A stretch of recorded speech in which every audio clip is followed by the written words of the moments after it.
Vamos a comenzar con geometría, ángulos, construcción y clasificación, ¿sí? Bueno, primero, ¿qué es un ángulo? ¿Sí? Un ángulo sabemos que es una región del plano delimitada por dos semirrectas, ¿sí? Sabemos que acá tenemos una semirrecta porque tiene principio y no tiene final, ¿sí? Como esta otra también, tiene principio y no tiene final. Y es esta región que está comprendida por la intersección, porque se unen en el vértice, en un punto, de estas dos semirrectas. Normalmente cuando uno habla de ángulo, marca con un arquito, ¿sí? Pero está bien que lo marque, pero tenemos que saber que no es ese arquito solamente, sino que el ángulo es todo lo que está comprendido y encerrado entre esas dos semirrectas. Recuerden ustedes que las semirrectas, ¿sí?, si bien tienen un principio que sería el origen del ángulo, el vértice, que en este caso es O, las semirrectas continúan de manera infinita, por lo cual si continúan de manera infinita, el espacio angular es todo lo que está encerrado por ellas. Bien, eso sería lo que es un ángulo.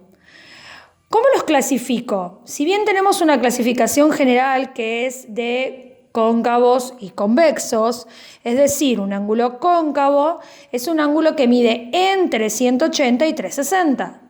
Un ángulo convexo serían todos los menores a 180, ¿sí? En este caso tenemos todos ángulos convexos, ¿sí?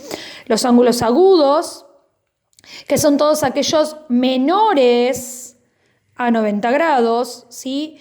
El de 90, que sería mi punto central, diríamos, sería el de forma de L, ¿sí? Ese mide 90 grados, el ángulo recto. El ángulo agudo, fíjense que es menor al ángulo recto, ¿sí? Es más chiquito, es más cerrado.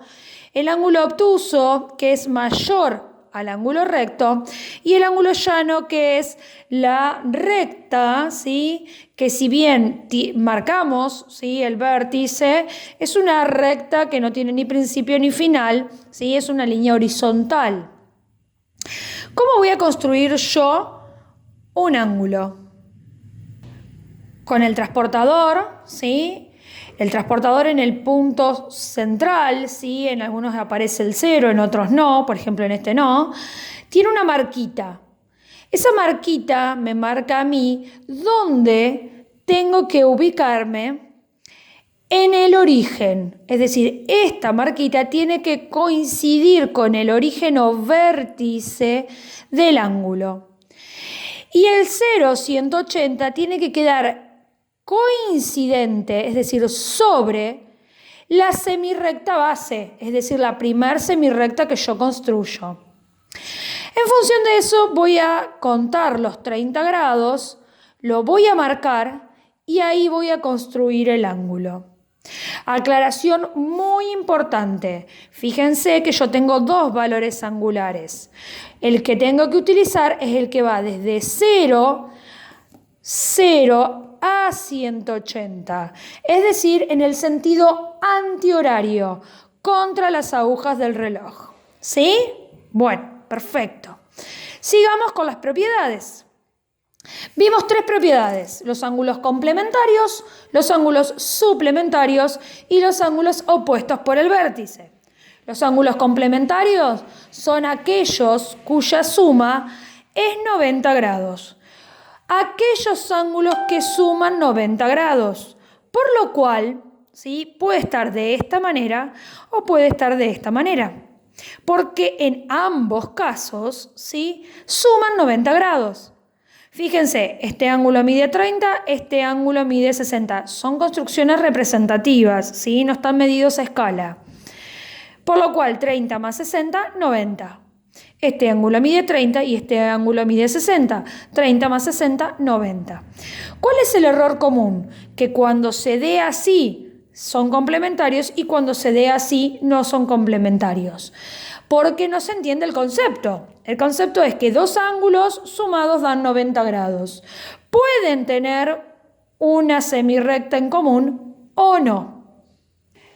Dijimos que la otra propiedad eran los ángulos suplementarios, que al igual que en el caso anterior, la suma de sus ángulos es 180 grados. ¿Por qué al igual que en el caso anterior? Porque es una suma y porque también fíjense que tenemos la misma condición. Pueden estar separados o pueden estar juntos, ¿sí? Ahora, cuando son suplementarios, suman 180 grados, ¿sí? Cuando son complementarios, 90. En los ángulos suplementarios tenemos otra condición, que son los ángulos adyacentes. ¿Cuándo los ángulos son adyacentes? Cuando además de ser suplementarios, tienen un lado en común, ¿sí? Pero es una clasificación dentro de los mismos suplementarios, por lo cual seguimos hablando de ángulos suplementarios. Después tenemos los ángulos opuestos por el vértice, que los ángulos opuestos por el vértice son iguales, miden lo mismo. Por ejemplo, alfa mide 70, beta mide 70, gamma mide 110, tita mide 110. Son iguales. ¿Cómo sé yo que gamma mide 110? Y bueno, analicemos. Alfa y gamma, si ustedes ven acá, suman 180 grados. 70, ¿sí? Más 110, 180. Por lo cual, si yo sé que este valor es 70, para averiguar gamma, lo que tengo que hacer es una resta. ¿Qué resto? 180 menos 70. Recuerden ustedes, ¿sí? Que son suplementarios.